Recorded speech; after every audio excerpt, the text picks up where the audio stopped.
What have the Boeing 737 MAX scandal, which caused the deaths of 346 people, and the GM ignition switch scandal, which killed at least 124 people, and the murder of Sarah Everard got in common? These events may seem unconnected, but I could also have included the Volkswagen emissions scandals and what we heard about this week, the revelations of the sexual abuse of over 300,000 French children, mostly boys, by the Catholic Church in the last 50 years. So what is the connection? The one I'm focusing on is the inability or the unwillingness of people to call out bad, dishonest, or illegal behavior when they see it. The reason is they fear that if they spoke out, they would be excluded from the group to which they feel they need to belong. Belonging is intimately related to identity. If you look at the Met Police, the power of the culture in the service, which probably goes back right to the days of the Bow Street Runners, demands loyalty of their officers. And so if there's a conflict between loyalty to one's colleagues and loyalty to the law, it's the force and one's fellow officers that tend to win out. In the case of the corporate scandals, we have seen over and over again that organizations tend to close ranks and protect the corporation's reputation and ultimately its financial situation. In other words, loyalty to shareholders overrides doing the right thing, which is ironic because when found out, it's the shareholders that lose. That's why there's so much avoidance of transparency.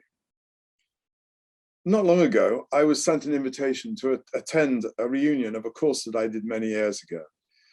There was lots of banter amongst all the people who were excited about coming back together and seeing old colleagues again.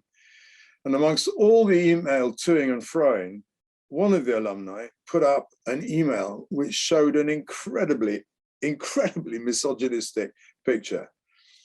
And in the wording of the email, he said, "I couldn't help it. I had to share this."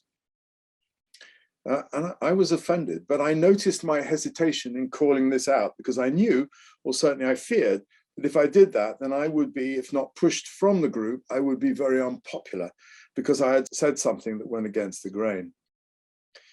As it turned out, I did call it out, and there wasn't really a response to my email apart from one positive one.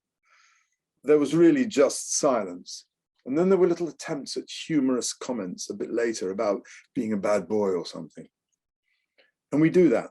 We use humor to deflect from when we feel uncomfortable, but that's not the point. I called the behavior, but I noticed how much I hesitated before I did.